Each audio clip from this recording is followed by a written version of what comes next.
Welcome to Coach's Office Live Show, and of course, it's a show that we bring to you every Thursday. And today we are a bit late, but this is a time that we'll be bringing the show 7:45 all the way to 8:30.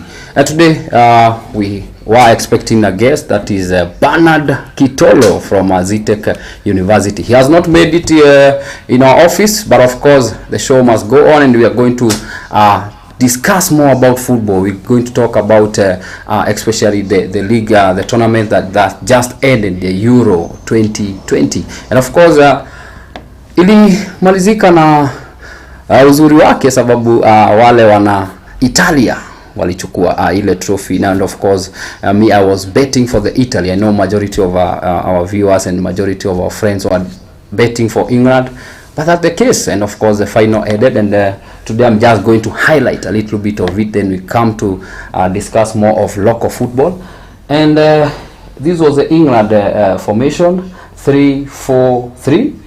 This formation, they have used it in various games during the Euro. They have done so well. We've discussed about them in various occasion in our show, and it also worked. It worked very well, especially in the first half, realizing that they had a very early goal, and we could see Sterling and of course Hurricane and Mount doing so well, like they of course used to do in the attacking side, going all the way, and of course the midfield was compact. But of important is how Italy made it so easy for themselves by knowing that England were attacking with a lot of speed and lowering their speed, playing very nice football, especially from the 30th minute all the way to the end of the game, 120 minutes.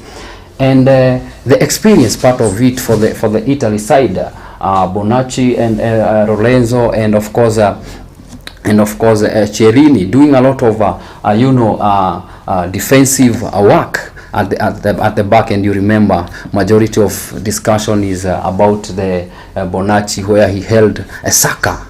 Yeah, that is called majority of us as coaches tunasema ile ni tackle ya kusaidia team kuwin game, sababu if you let such a guy Saka go with the ball all the way and score, then you lose it. But Bonacci was very clever. He made sure that the tackle or the holding of the shot was enough to keep Italy in the game.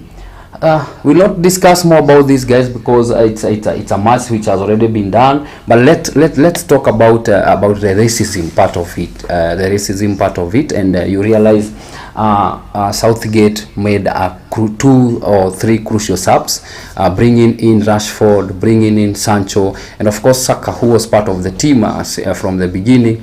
Made the substitutes were made to ensure that England wins in the penalty shootout. Sancho losing, Saka losing, and Rashford losing. And there is a lot of talk in the media that racism, the racist guys trying to abuse the 3 guys, and also trying to talk ill about them. And my question is, and the question maybe we would like you to put in our comment here, were the subs done important, or were they done? If you were the coach, the Southgate, would you have done the same subs? Why was he bringing in Rashford and Sancho? They lost the penalty. What is the way forward now? What is their career going the way? And now the 2 guys are in Manchester United, Sancho and Rashford. Remember, they are the attacking side of the Manchester United. How do we expect them to to start the league and all that? Because you can see there is a lot of pressure, and these guys are very young. So as a coach, it's also important to note the pressure that maybe you're putting to your young players. Because according to me, I feel that maybe Sancho was under pressure, Rashford was under pressure, and that maybe that's why they lose the penalty. But nevertheless, they have to continue playing. They have to keep it pushing. Don't listen to the racist guys, and of course continue. Well done to the Italy side. Majority of them retiring from the international football. But of course we can't go without mentioning the attacking side of Italy. As a coach, is very important to realize that if you use such a formation, how do you utilize it. And Immobile is Immobile, Isinye, and of course Chiesa did a lot of good work in the attacking side, and they were able to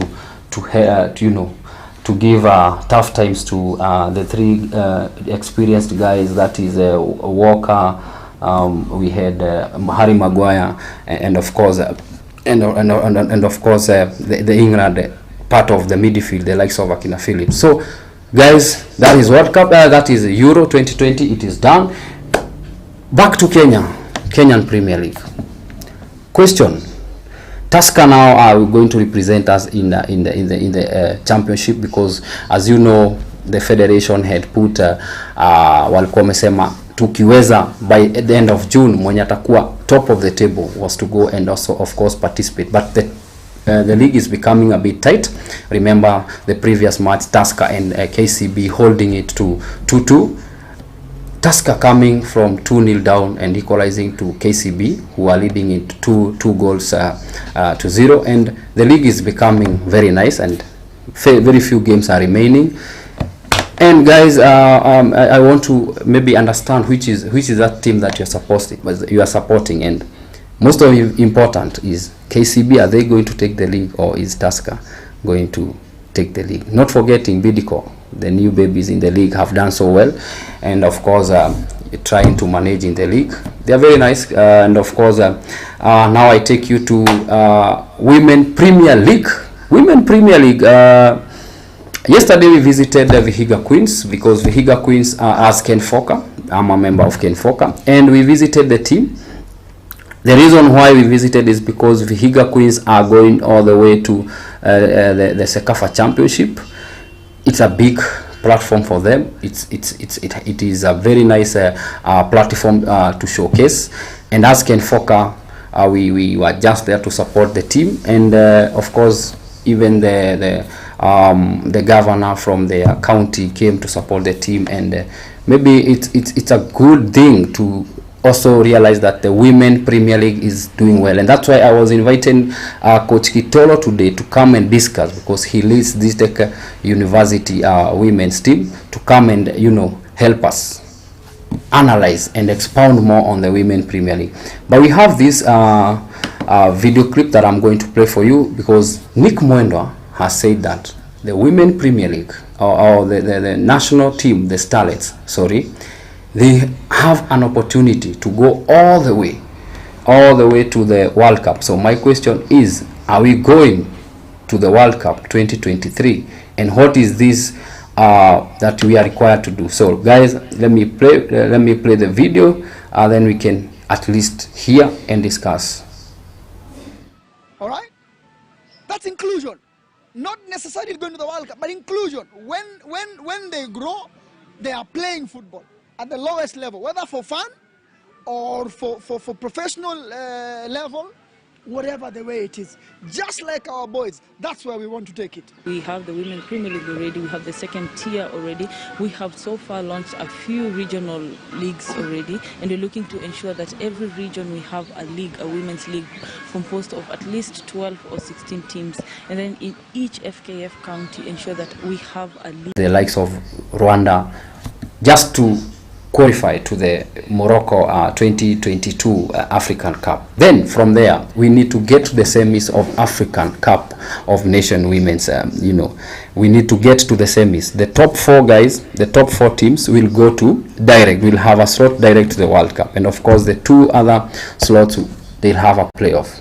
So from Africa we have 6 slots only. So we need 4, the semi-finalists, then 2 other playoffs. 2 other teams will play the playoffs. The 2 teams, maybe if quarters, in the quarters will play playoffs.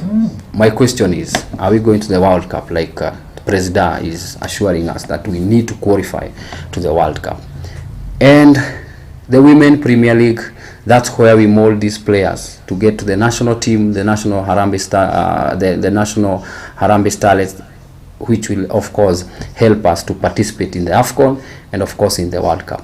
Are the ladies going to participate in the World Cup before the men? So we are here. We'll keep on following on this and get to understand more and to see whether that will be possible. But us here at Rido Sports Academy, we can't live without saying the reason why we need more coaches and more information like we are giving here. You know, why you need to be following this show is because we want to be analyzing all these matches, all these tournaments, all these leagues, and we are going to we'll be inviting guests here to come and discuss with us, and of course not forgetting our own Rural Sports Academy. We are going to give you more news about it. Remember, if you are watching there and you have a kid who is 5 years to 17 years, we call them the junior teams, both boys and girls, he or she is welcome. Register with us, bring him or her, let's play with the professionals, and of course our aim is to nurture, develop and expose talents. Not forgetting to say thank you for watching, and may God bless you.